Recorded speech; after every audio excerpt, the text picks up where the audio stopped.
All right, here we go. Stokastic. It is the Saturday MLB Strategy Show. I'm joined once again by Greg Ehrenberg as we are going to come up with some tips today on how to order off the child's menu on your birthday. Greg, happy birthday to you. I'm sad your mom refused to celebrate your birthday with you yesterday.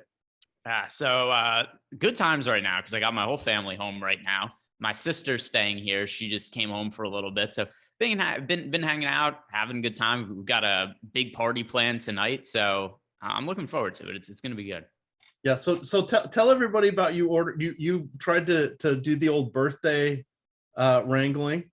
I saw you post on Twitter that you attempted to get them to sing happy birthday to you at the restaurant. So just to annoy my mom, we were getting food and I insisted on ordering off the child's menu. Now, she was correct in terms of she didn't want me to order what I wanted to order, not because it was off, although I'm sure part of it was because it was off the child's menu, but also I can't eat dairy and it had dairy in it. And I was just insistent that I was going to get it anyway. So just trolling my mom yesterday. We have all my siblings there because I'm the oldest of four. So I have two younger brothers, a younger sister, and then my sister-in-law also because one of my brothers is married. So we did like all the interactions that I have with like you or Eric on shows. It's no different in my family. Like we all make fun of each other constantly. And my mom was the target yesterday. All right. Well, that's good. Hopefully she was a good sport and, we'll see. But she is moving away from you. I now think she's happy with the decision, right? You said they're moving all the way to Florida, I believe. Well, they have a house in Florida, but they're trying to sell their house in New Jersey right now. Not exactly sure where they're going to be going or what they're going to do. My dad wanted to move in my backyard. We'll see. My mom isn't very high on that idea. All right. Well, we'll keep tabs on this. Could be some fun developments here over at Casa de Ehrenberg. But today we are sponsored by Prize Picks, so we'll talk about them. We also have some fun here with Underdog. They have launched their Puppy 3 Best Ball Draft. We'll talk a little bit about that. But we have all sorts of content here for Best Ball these days. Of course, we have the Stokastic main YouTube channel, but we also have the Odd Shopper channel. We have the Stokastic Fantasy Football channel and the Stokastic Best Ball channel as well. So you can check out all of the content that is coming nonstop. You can also get us on any of the places where podcasts live, as one Neil Orfield likes to say.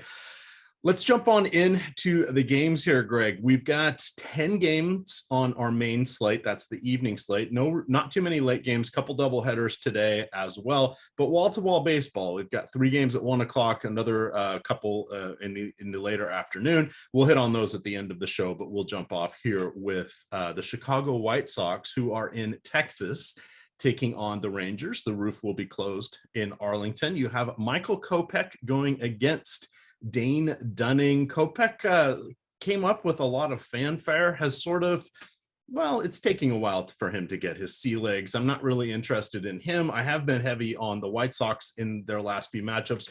I do have some respect there for Dane Dunning. He is someone we've landed on a few times. I don't really like where his price is today, and there's a lot of other mispriced pitchers, so we don't really need to go here. Does anything stand out for you on our opening game?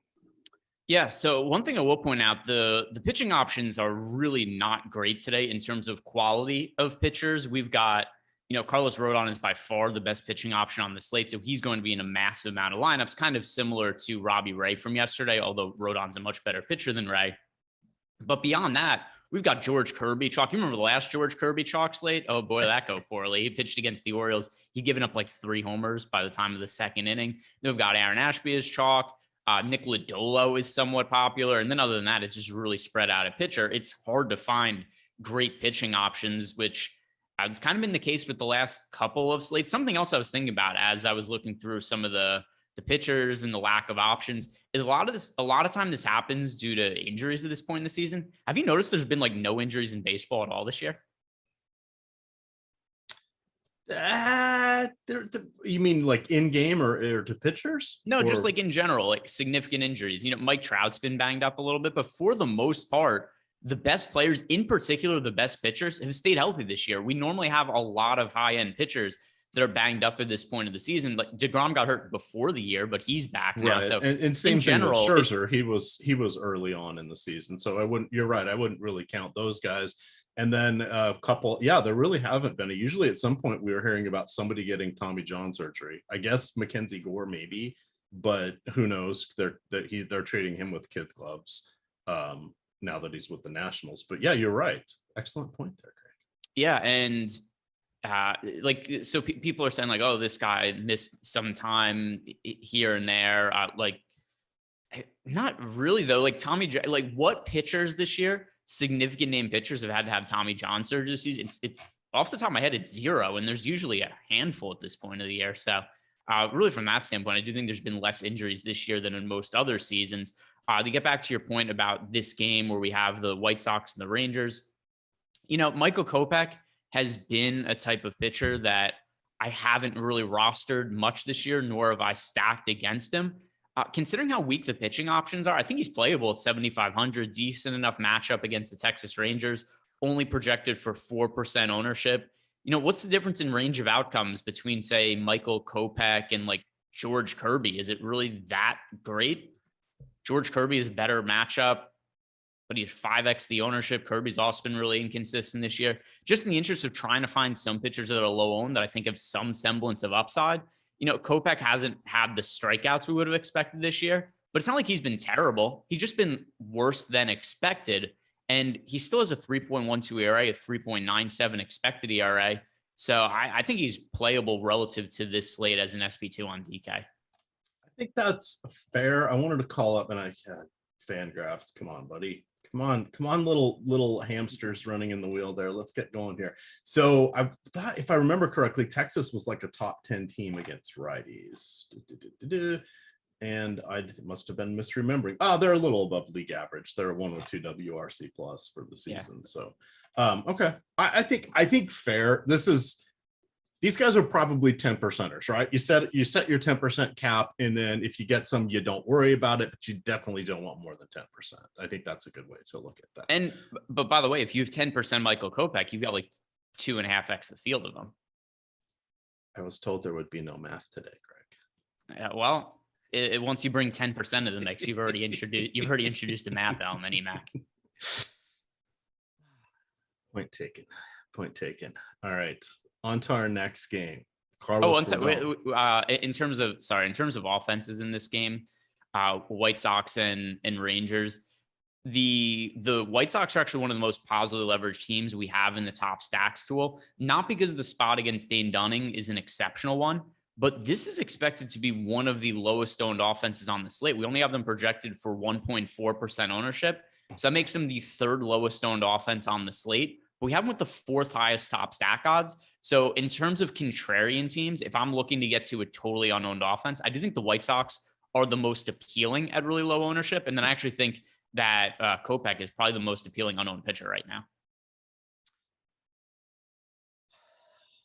I can't get there.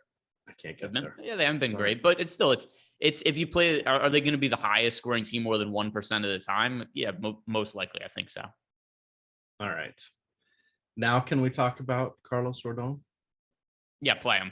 I don't really know what else there is to say. No, there's nothing else to say. That's basically what my article, free on the homepage, it's top stacks, spotlight pitchers article. It says play Carlos Rodon. There's not much else to think about it. You've got Oakland, who, while they are better against lefties than they are against righties, they're still bottom 10 offense, I think bottom 6, about a 90 WRC plus. Once you get by Ramon Liriano and maybe Sean Murphy and the ghost of Chad Pinder, who's going to get pinch hit for at some point, there's really nothing to worry about here. Go with the masses here. Go with Rodon. I don't even really see the need to take one-offs against them. On the other side, Greg, I know you like to point out the potential pinch hit risk of the San Francisco Giants hitters, but they will be getting a lot of their lefties in the lineup today going against, who is it? Adam Oller.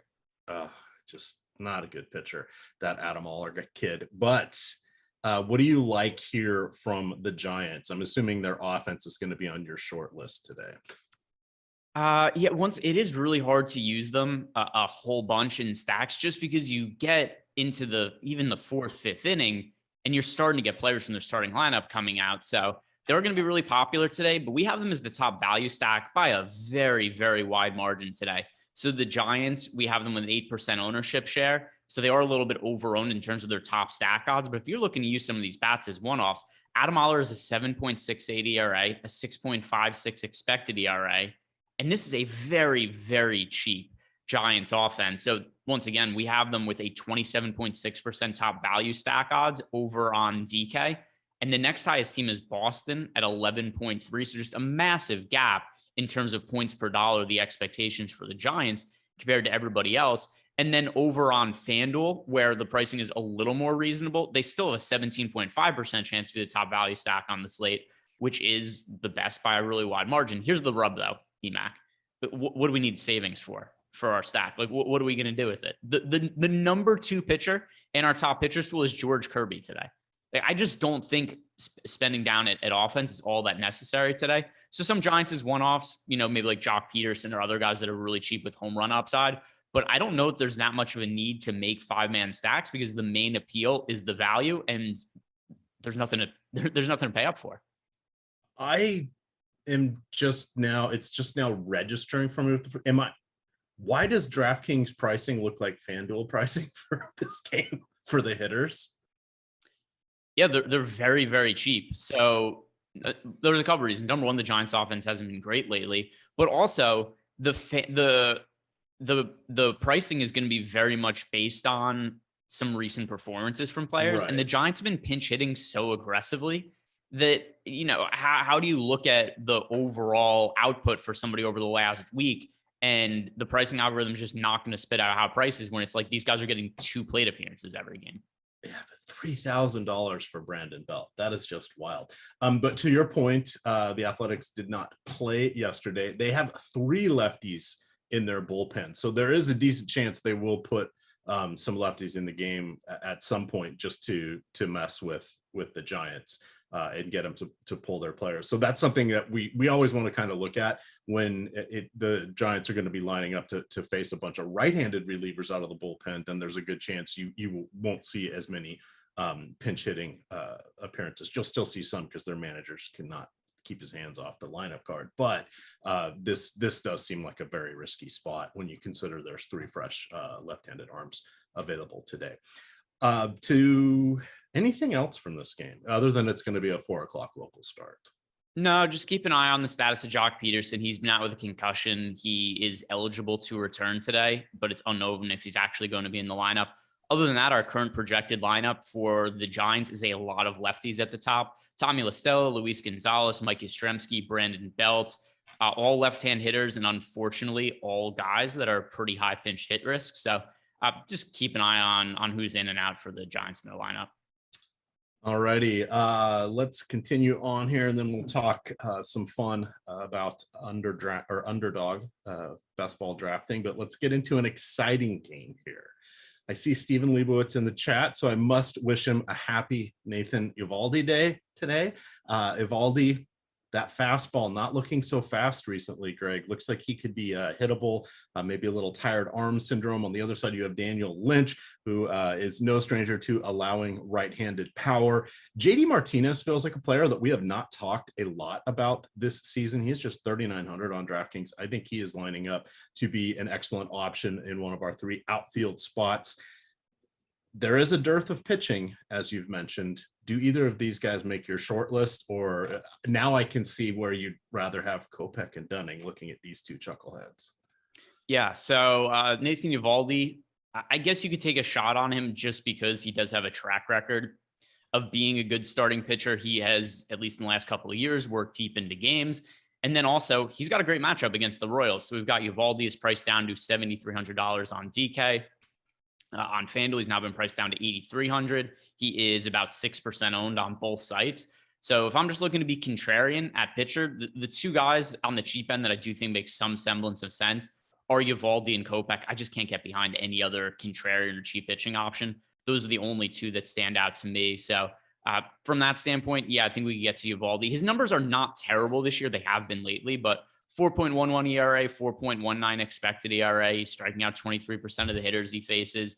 And he does work deep into games. So even with some of his recent struggles, last start, 6 1/3 innings. By the way, last start, he pitched 6 1/3 innings against the Astros, gave up 0 earned runs and struck out 6 hitters. So maybe he's turning the corner a little bit. His start before that was against Cleveland. He pitched 6 innings, gave up 5 runs. Start before that, Toronto, 2 2/3 innings, 9 runs. He did also have a long layoff. He was on the injured list. He missed about a month and a half from missed pretty much all of June and then the first couple weeks of July. And now he's got 3 starts under his belt. There's some hope, like I said, just because he pitched well against the Astros last game. Maybe that's a sign of things to come. I don't mind him as a large field contrarian tournament option. There's just him, like I said, him and Kopech are the only 2 I could really consider in this price range.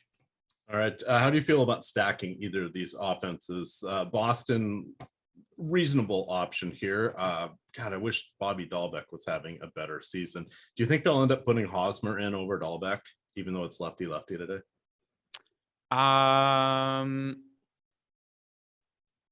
No, I mean, they'll probably just go to Dahlbeck. I don't know what they plan to do with Eric Hosmer. There was a really weird trade. The Red Sox made a number of weird trades in the deadline where I was like, oh, surely this is a team that's starting to sell their players, tank, because they moved Christian Vasquez and they moved Jake Diekman, who's one of their better relievers, but then they took on Tommy Pham. They took on Eric Hosmer. So it was a bunch of really weird trades by the Red Sox.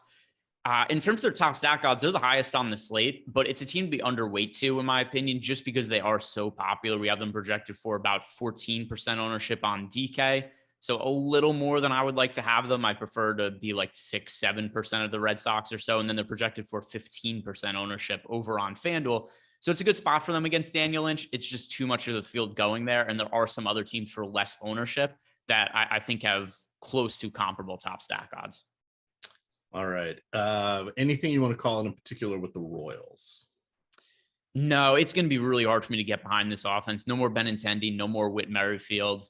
It's a really shitty offense. It's a team that outside of Salvador Perez, I don't really see a lot of power upside. The matchup against Eovaldi, despite some of his struggles coming back from the injury list, I do not think he's a bad pitcher overall. I don't want to pick on him, especially not with the Royals. So not a team I'm interested in.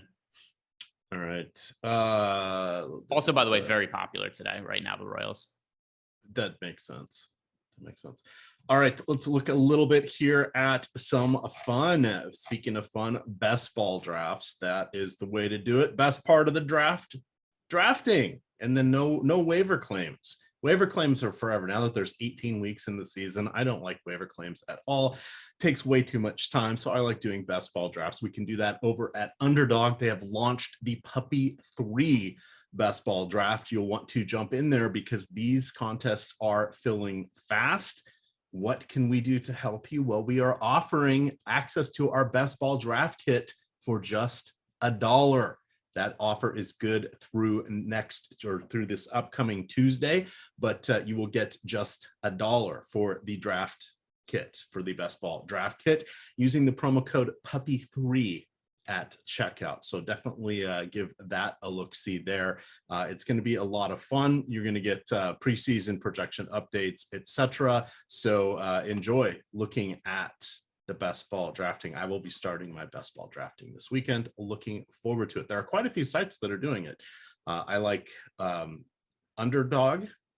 I also think Yahoo is interesting. I haven't signed up there this year, but they generally have weekly payouts for the high score. That's a fun little wrinkle. You have Drafters, who does season-long scoring, so it's not, you don't advance into a playoff format. So for those of you that just want to get your overall points totals for your payouts, that's an opportunity. And then you have DraftKings, which tends to be rather soft with the people drafting there, probably because their user interface is dog shit.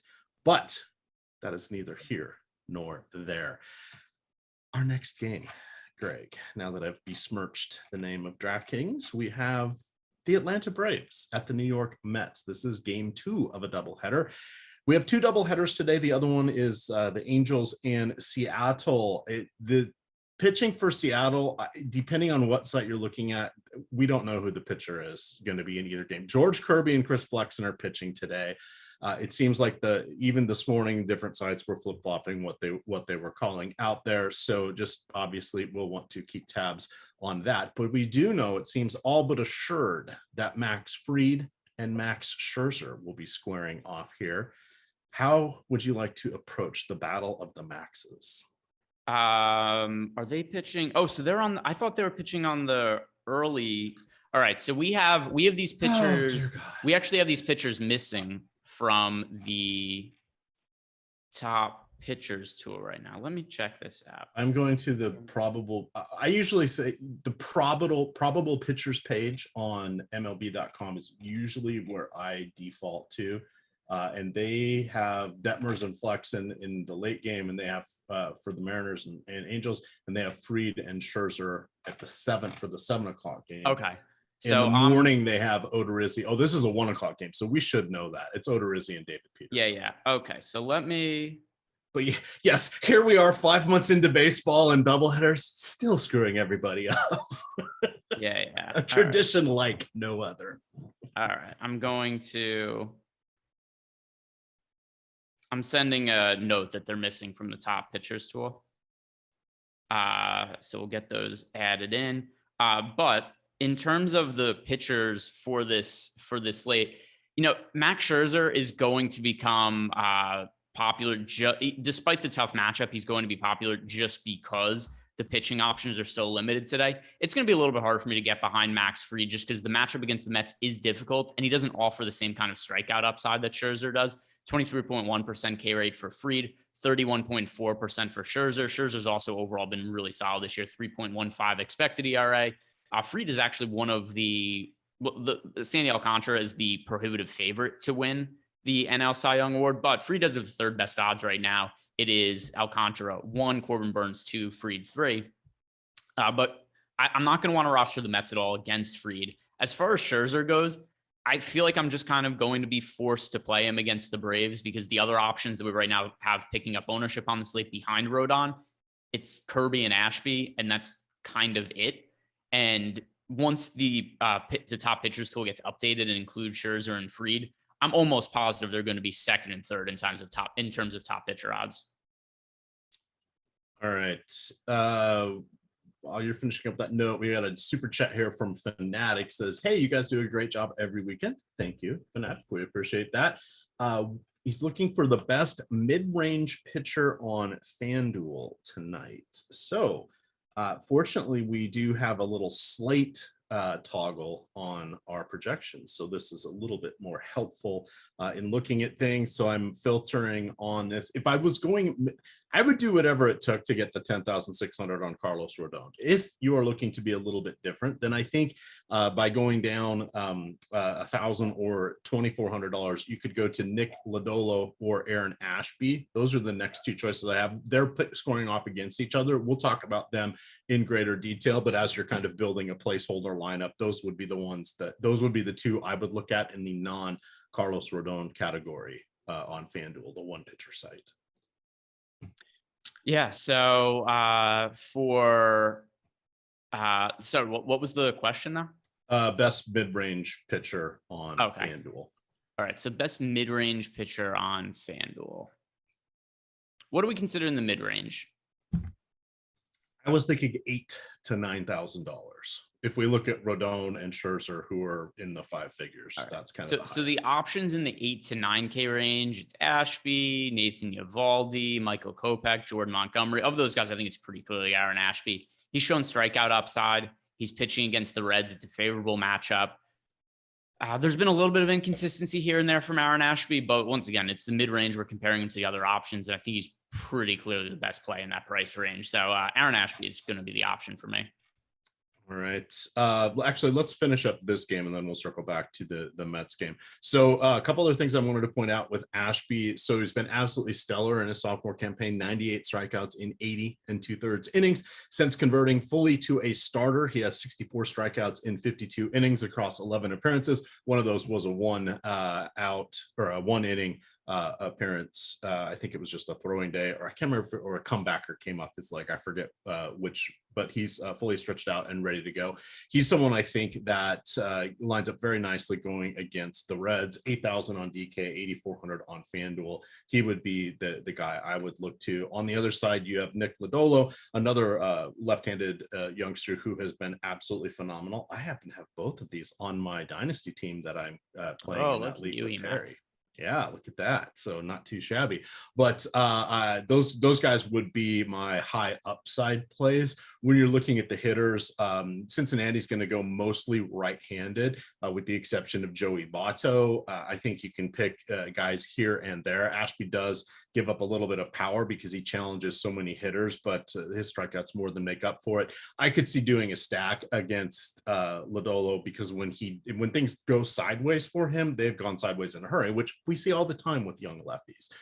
Just if their stuff's not working, they can get hammered. And there's a lot of good right-handed power with Adames and Hunter Renfroe for the Brewers. So that's kind of a both sides-er, but I really like Ashby. He'll probably be my third most popular pitcher in my portfolio tonight, if I had to guess.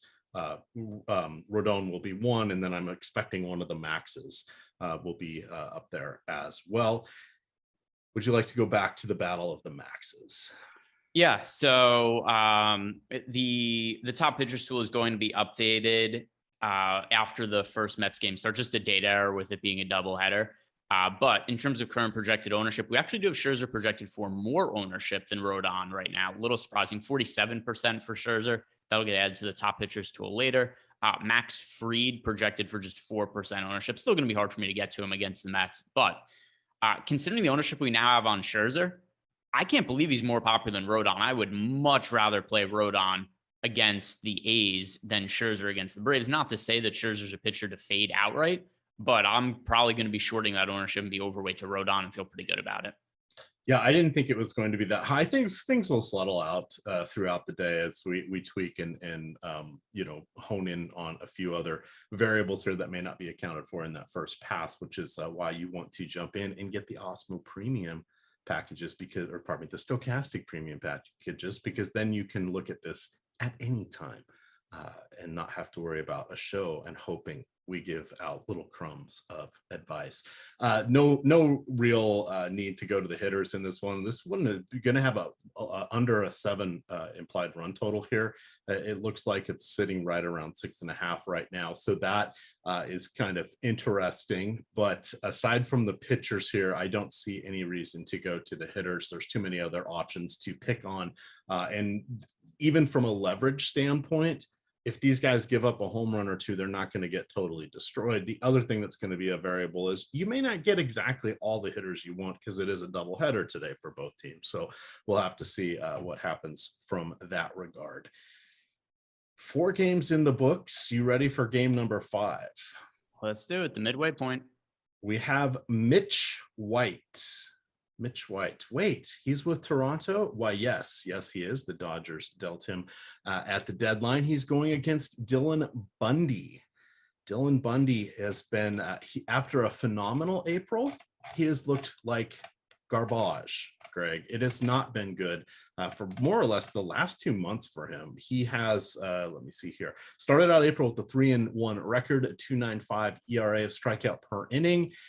July was the exact opposite of that, 5.92 ERA. He only gave up, I think, a handful of home runs, but he had like 47 fly ball outs. His fastball, even though he's only 29, Greg, his fastball, only twice this year has he managed to average more than 90 miles per hour on it in any game. He didn't, I think, all but one game last year. And of course, prior to that, he was known for his fastball. Actually, all of his pitches are down 1 to 2 miles an hour from where they are last year, including his curve, changeup, and slider. So this could be a little tired arm. I don't know exactly what it is, but I want to load up on the Blue Jays. Suddenly, the Blue Jays offense that really didn't have any holes in it has no holes in it anymore. Their worst hitter, well, that's Cavan Biggio batting 9th. Who gets put in the 8 hole? Why? None other than Whit Merrifield. This team is just, it's loaded for bear. You can stack the Toronto Blue Jays in so many ways. There's a skosh of weather concern there in Minnesota. Nothing that would postpone the game, but could be a little in-game delay. Who cares? Other than as long as we get 4 innings of Dylan Bundy throwing meatballs. That's what I'm looking for here. Anything you want to say nice about the pitchers, since I've said very bad things about at least one of them? I'm not going to be rostering either of the pitchers in this game. The only thing positive I could say about them, and this actually isn't anything positive about the pitchers, is that the offenses are both very, very popular, and they're two of the more negatively leveraged offenses that we have in the top stacks tool, because about 11% ownership going to the Blue Jays, and then we have 7% ownership going to the Twins. So we have both offenses being overowned. I think it's a good spot for both of them, but relative to ownership, probably teams I'd be a little bit underweight to. I get that Bundy's ERA isn't great, but his underlying numbers aren't terrible. He has a 3.7 expected ERA compared to an ERA over 5. And if you do look at what he did during the month of July, while he had a 5.92 ERA, he had a 4.26 FIP and a 4.08 xFIP. So I do think he's been getting quite a bit unlucky lately. What did it? Oh, it was primarily just a strand rate issue. His left on base rate in July was 59.1%. That's really bad sequencing. Just all the hits he was giving up were consecutive. They were in bunches. You just give that left on base rate, you move it up to his career average or even his season average, and then you're back to a pitcher with an ERA in like the low 4s/high 3s. So to me, I think that the Blue Jays, I understand why a lot of people are going to want to get there, but I don't really want to play them at 11% ownership. It's a team that I don't have nearly as much interest in as the field does. So you're not as concerned with the lower speed on his pitches? Like, didn't he have a pitch tipping issue or something as well? Was he the Toronto? No. That's somebody on Toronto. Never mind. Yeah. No, that was Kevin Gausman. No, it's former Orioles pitchers. Yeah. Toronto's involved here. Galaxy brain time there. So I agree that it's not ideal that his fastball velocity is lower than it's been in other years, but we could look at the underlying stats and kind of get a sense for, all right, where should he be? But remember when he was throwing harder, he had years where he was pretty solid. Like 2 years ago with the Angels, he did 3.29 ERA and a 3.06 expected ERA. His fastball velocity is a half mile per hour slower now. Is he going to be as good as he was then? No, but that doesn't mean that he's a pitcher that all of a sudden we expect to have like a 5 or a 6 ERA. I think, more fairly, he probably should be in the lowish to mid 4 range. All right. How are you feeling about the Twins here? I think Buxton was out of the lineup last night. Let's see if we got a new. Yeah, they've had a bunch of guys out of the lineup as of late, and it's sore knee for Buxton. They're going to manage it throughout the year. That's not good. Nah, and Mitch White is a pitcher who I don't really think I've stacked against him really at all this year, but I haven't rostered him either. He doesn't strike out a lot of hitters, but he's also been serviceable. He doesn't work deep into games either, which is kind of an issue. But then also for opposing offenses, like, all right, we get Mitch White, who's solid. He's a 3.7 ERA, a 3.95 FIP, 4.14 expected ERA. He's probably only going to pitch through the lineup twice, and then you get into the bullpen after that. This is why also I think the Twins are being a little bit overowned. They're banged up. I think Mitch White is good, and you're going to have the bullpen coming behind him. Typically, bullpen games aren't great for opposing offenses. So I don't think there's a whole lot of upside in the Twins, and they're picking up a good amount of ownership at 7%. So not a team I really like getting to. All right. That makes a lot of sense. By the way, everybody, please do hit that like button. Almost 300 people in here, just 66 likes. We'll make that 67 because I haven't clicked on it yet, but let's get us a few more likes here. Get us up to 100. We're giving you a lot of good information here on a Saturday morning. After us, there will be shows at 5 o'clock. You will get Jason Floyd and Pete the Heat Rogers discussing the MMA contests tonight. And then from 6 until 7, you will get Terry T. McBride and Gundacker breaking down the main slate. We also have several videos on demand out, including Shanders Likes Leans and Locks. That is the weekend version of Lindy's Leans, Likes, and Locks. You can get that over on the Awesemo Odd Shopper YouTube channel. Those come out the night before, and it's a comprehensive look across the various early lines and sports wagering opportunities. Free tools today. Well, we're going to give you the MLB Night Owl, which is all of our tools free for tonight's late slate. So that will be a 2-game late slate, but it'll give you a chance to look across all the tools, the top pitchers, top stacks, top batters, which is kind of a fun tool to look at. That is something Sean Zahn's been working on behind the scenes. He's put a lot of effort into that. And what that does is it ranks each player at a variety of metrics by position. So it's something that is fun to take a look at. And you can identify some nice one-offs or pairings of players that may not make it into the top stacks tool. So that's worthy of your consideration. All righty, Greg, let's see where we left off here. The Yankees and the Cardinals. Domingo Germán taking on Jordan Montgomery in a, hey, dickheads, why did you have to trade me matchup here? Why did they trade Montgomery? I don't know. They could use a lefty pitcher. Everybody can use a lefty pitcher. And they got Harrison Bader, who's injured. That was just a weird trade at the deadline, Greg. I just don't see the upside for that. I'd rather have another pitching option out of the pen in the late season than I would Harrison Bader as I guess a pinch hitter. I don't know. This just seems like an awkward one, but not the easiest of matchups for Montgomery going against the Yankees. Domingo Germán, a whole lot of obviously a little bit rusty here. I think that the Redbirds are one of the better offenses we see. We prefer them against lefties, but they're pretty solid against right-handers. They've managed to coax a few more left-handed hitters into their lineup.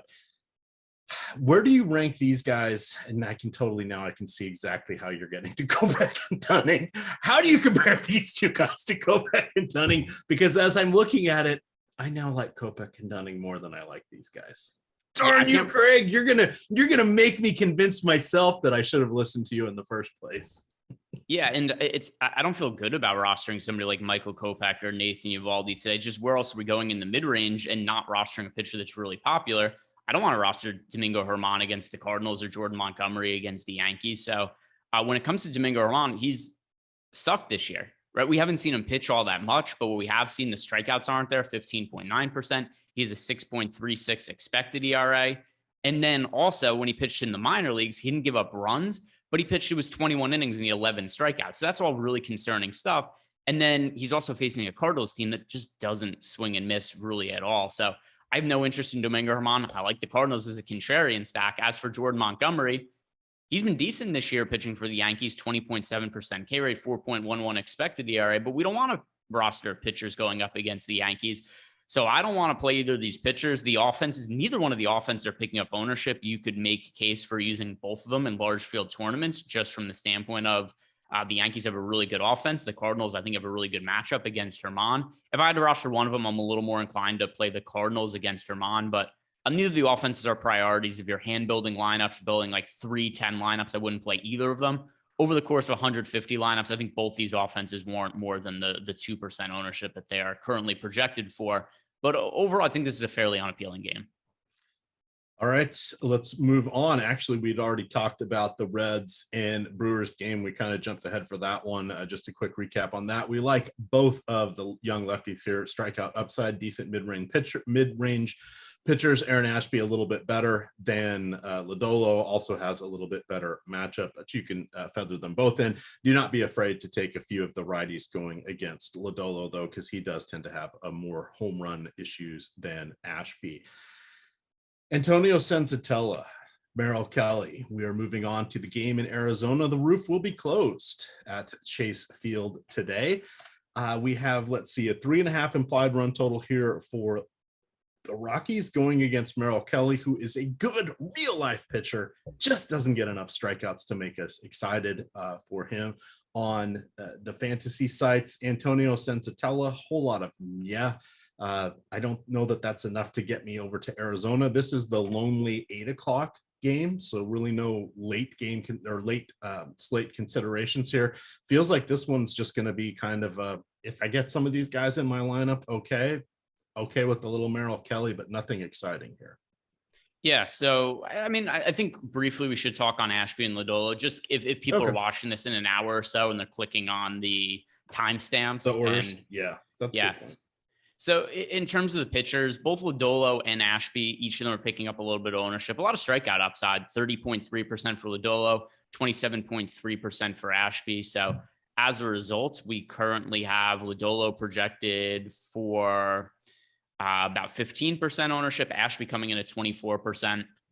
Of the two of them, I much prefer Ashby, just a much easier matchup at home against the Reds. Reds offense isn't particularly good.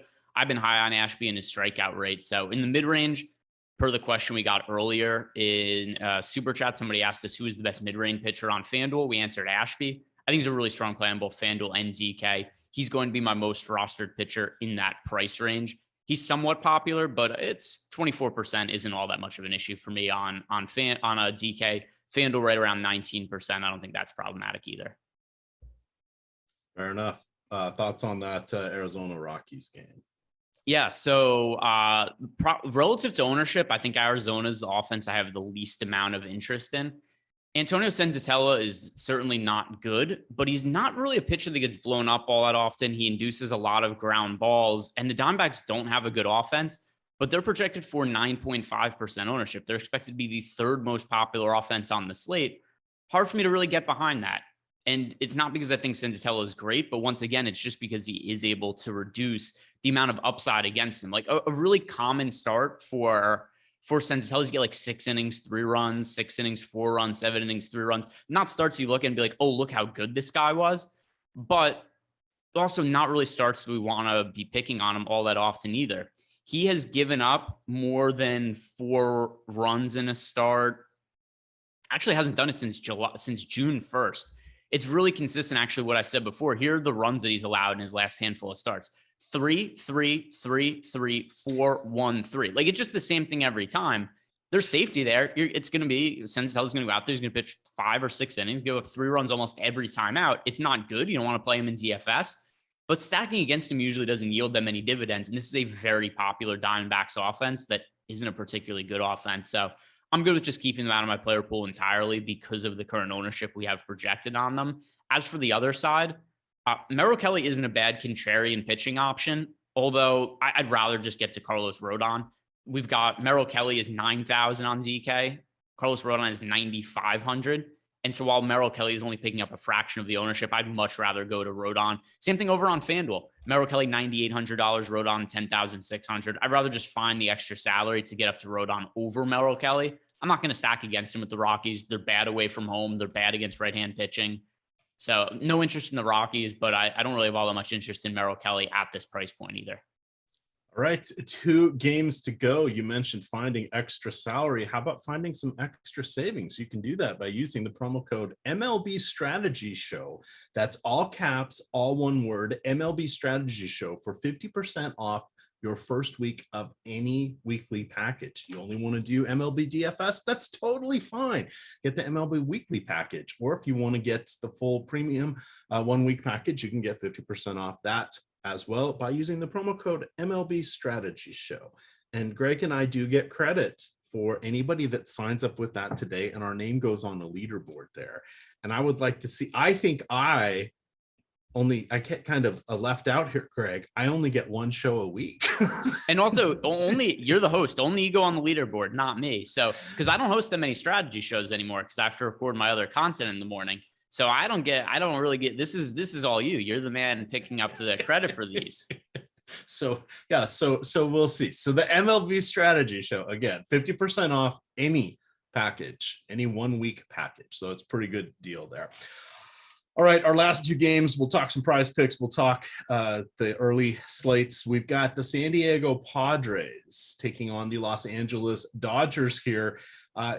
Intriguing matchup here. You've got Mike Clevinger going against an amazing offense here in the Dodgers. On the other side, you have Andrew Heaney going against a retooled and reloaded Dodgers squad. On the main slate, I'm really not intrigued by anybody here. On the late slate, I think you do want to look to the lefties going against Clevinger. So Clevinger has, going from memory here, I think he's faced like 163 lefties this season. He has about a 200 ISO against them. The interesting thing is you have 3 slumping lefties at the bottom of the Dodgers order with Max Muncy, the acquisition of Joey Gallo, and then Bellinger. Bellinger's been doing a little bit better, but he and Christian Yelich, nice to see them back to at least reasonable playing level, considering those guys each won an MVP. But nobody is really going to be excited by Joey Gallo. People are probably going to be targeting the Angels or the Mariners, and I think that could be a bit of a mistake. So I like looking to the best offense of our 2-game late slate. I think that is the Dodgers. That's my take on that one. Anything you would like to add for this game? Not really a main slate concern, I don't think? Yeah, so Heaney was terrible last year. He's been better this year. But one thing that's really helped him, other than just being a small sample size and it could be totally fluky, is the Dodgers are only using him for like 4 innings in his starts. So his numbers look really solid: 35.1% K rate, 2.72 expected ERA. I haven't looked to see what his strikeout prop is for this game. I was really annoyed because he had a really high strikeout prop in his last game. If I remember correctly, I think it was 6.5. And I was like, boy, he's probably only going to pitch 4 innings. I'm hammering the under on this. And he ended up striking out like the last 5 hitters he faced to get to exactly 7 strikeouts before he came out of the game. But either way, I'm going to pull this up. If we have another like over under 6.5 strikeouts for him, when I'm only going to expect him to pitch 4 innings, yeah, 5.5 is the over under right now. Yep, on DK and FanDuel, 5.5. Yeah, I'll look into that more later, but it's just hard to expect a lot of fantasy output from a pitcher who's only going to likely pitch 4 innings. So I can't get to Heaney. I don't want to stack against him either because he's been effective in his 4 innings of work, and the Dodgers have a good bullpen behind him. And then as for Mike Clevinger, he's also been solid this year: 23.8% K rate, 3.49 expected ERA. I hear your point about wanting to stack some lefties against him, but the Dodgers are really expensive, and I do think this is a fairly tough matchup. They're one of the most popular offenses of the slate. I do think they're maybe a little bit overvalued in this spot. This is actually a spot on paper. I looked at, a matchup against Mike Clevinger. I thought this could be a spot where we're going to get the Dodgers like 1 or 2% ownership, but over 7%, just not a whole lot for me to see from this game, either from a hitting or a pitching perspective. I like better offenses. I like better pitchers. So pretty unappealing game to me. All right, let's talk for a minute about Odds Shopper here and sort of the strategy. So similarly, I did this with Kluber yesterday, and I wrote him up. I do one pitcher prop recommendation in the free article, Spotlight Hitters and Top Stacks. That's on the homepage of Osmo every single day. I did George Kirby today. We'll talk about that in a moment. But Andrew Heaney's kind of in that spot. We're projecting him for like 5.6 strikeouts. The over-under is 5.5. However, the over is 145 plus 145. That's significant because the under is minus 150. That's also significant. So this is one where if you have a strong lean on this, you can really, which if you thought he was going to get the over, you would want to go that route. Playing that through, Greg, I still think I would want, it feels like a stay away. I hate to say this. So what I ended up doing yesterday with Kluber is I ended up playing him, and he ended up getting 5 strikeouts. His number was 6.5 or 5.5. It had a spot where you could kind of middle it, but the money was dramatically shifting one way or the other. So for him, I ended up taking the same game parlay because I could get the 5+ strikeout, and I didn't have to worry about him getting to 6. Unfortunately, my other legs of the parlay did not come through, but that did. I know you like to look a lot of the times where you're going to see heavy numbers or heavy juice one way or the other. This seems kind of like a stay away with where we have him projected, but this would be a spot I think you would target if you knew that you were going to get 5 innings out of Heaney. Yeah, I'm pretty sure we're getting 4. That's just been what they've done with them lately. Andrew, and because he's pitched well in his last couple of starts, and he's been with not crazy pitch counts, and they've still kept him out early. So last 2 starts for Andrew Heaney, he has pitched 4 innings in each of them, and he's only given up 1 run total. So he pitched against the Nationals, 4 shutout innings.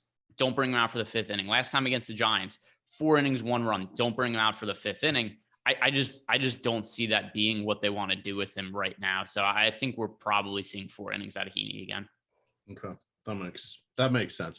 The final game, again, we still aren't sure if it's going to be George Kirby or Chris Flexen. My take on George Kirby, you could still get a 6.5 under on his strikeouts. I like the under for that. The Mariners are trying to manage his, regardless if he goes in game 1 or game 2, the Mariners are trying to manage his workload somewhat. It looks like there's a chance they're going to make the postseason for the first time since 2001. It has been a long drought for Mariners fans. That is an arm they're going to want in the postseason. So I think between that, going against an Angels team that doesn't necessarily strike out a lot against righties, in addition to the potential for him being curtailed to limited to 5 innings, I would rather take the under as long as we can get it at 6.5. Yeah. Although one thing that He struck out 7 Houston Astros in 70 pitches last start. Yes. Well, no. Is because but the Angels have the highest strikeout rate in the league against right-hand pitching by a really wide margin. So that's why, like, every pitcher. I looked at their projected lineup today, and it only looked like 24%.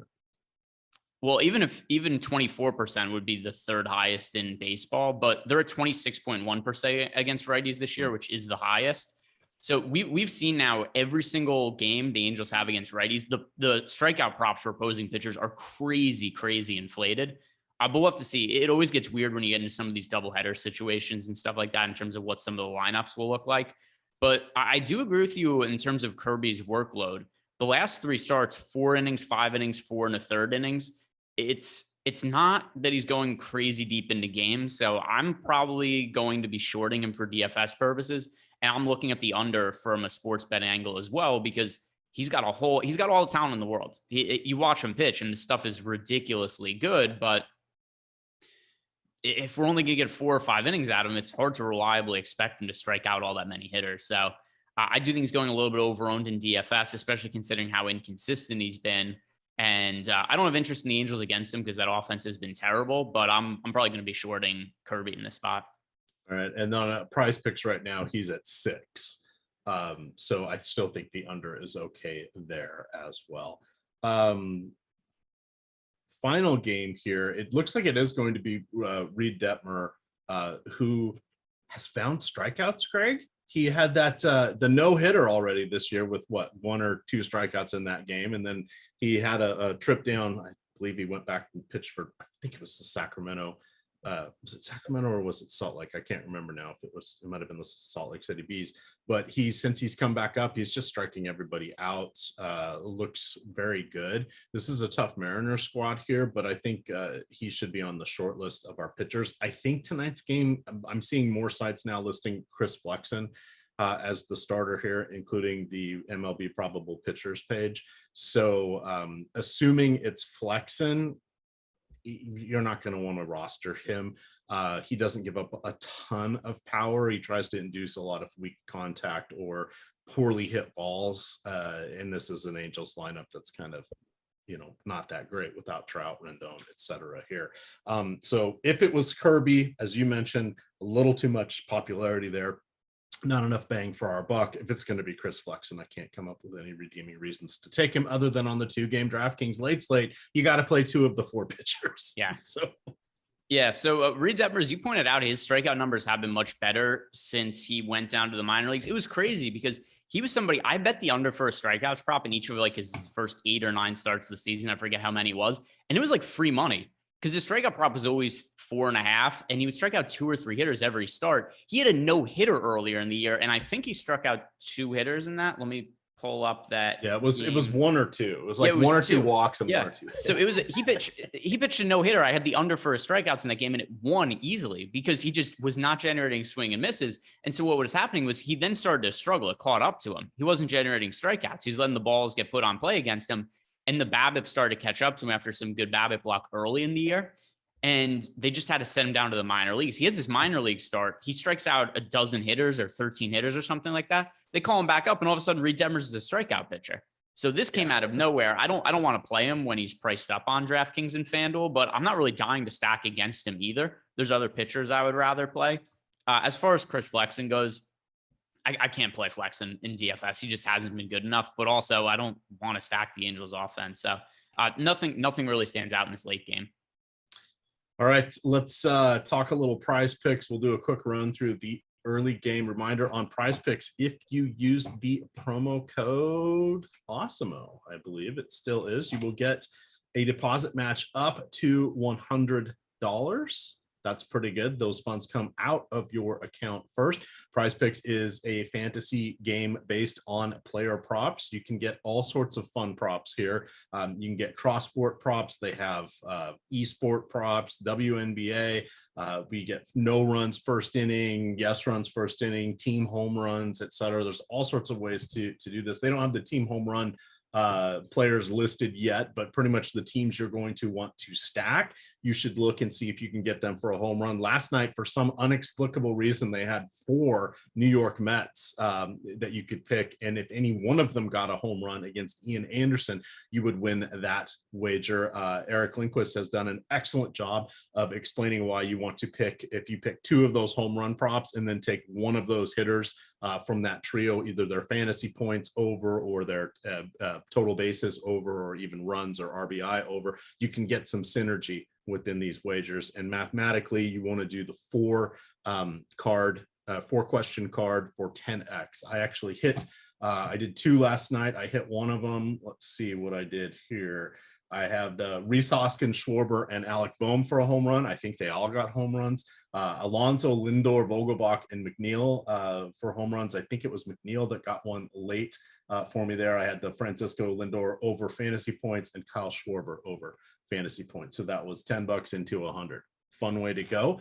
The other bet that I had, I got the home runs. I didn't get the player bonus points, so I lost. But net total $80 last night. Not too shabby for a couple of quick pick cards. Anything standing out for you on Prize Picks or any wagers you want to hit on for like pitchers? The nice thing about the pitching contest there, or pitchers there, you can go fantasy points. They use FanDuel scoring for their pitchers. They use DraftKings scoring for their hitters, close enough to DraftKings scoring. But you can do over under number of outs, which is fun. That's available on a lot of sports books. Over under on pitches. That's not available on most sports books. And then over under on fantasy points, FanDuel scoring. So remember, the quality start comes into play. That's not available on sports books. Anything you want to target here early on? What is the number? And I've got it up. I can look anything up. Okay. What do we have for Kirby and Kopech strikeouts over on Prize Picks? So Prize Picks, Kirby is 6.5. Osmo, I think, has him at 5.3, and Kopech is at 5. I don't know what the Osmo number is. I would avoid the 5 on Kopech. Sportsbooks have him at 5.5. I like the under on that. I love getting George Kirby under 6.5 strikeouts if that's what the number is there. Oh, 6 even. Six Yeah. Now you get the push. So what happens in a push is they just take it out of your card. It's not a loss. It just would turn, like my 4-pick card would turn into a 3-pick card. So it's kind of nice. It doesn't invalidate everything, much like Nick Gordon hitting a home run when I had the under on my sports game parlay. Yeah. How did that happen? He was minus 650 to not hit a home run, and he hit a home run. So I like I still don't mind the under 6 strikeouts for George Kirby, just because we were mentioning before how he is not how he's not pitching deep into games as of late. So I think that we could look at the under 6. But with that said, if you have access to both sports books and Prize Picks, I'd be a little more inclined to go at the under 6.5 than under 6, because why bet the worst number?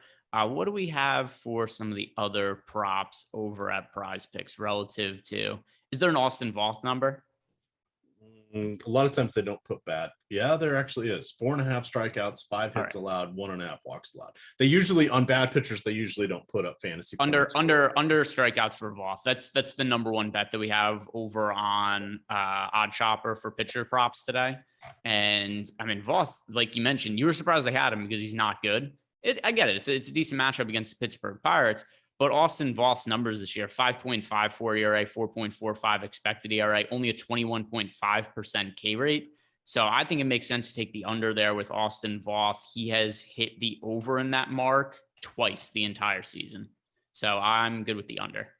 All right. And I'm going to drop the link into chat, because actually over here on Odd Shopper, we do have it set up that they will do a parlay builder for you for Prize Picks. So you can click on that and it will give you the 5 best cards to build out a 5-card question. And that is based on the strikeouts. It's usually going to be strikeouts. Occasionally they'll put in a home run pick there, but a lot of times you can look at the strikeouts and help you decide if we like this. You can go take a peek at what the fantasy points are, and that can give you a gauge up or down on that one.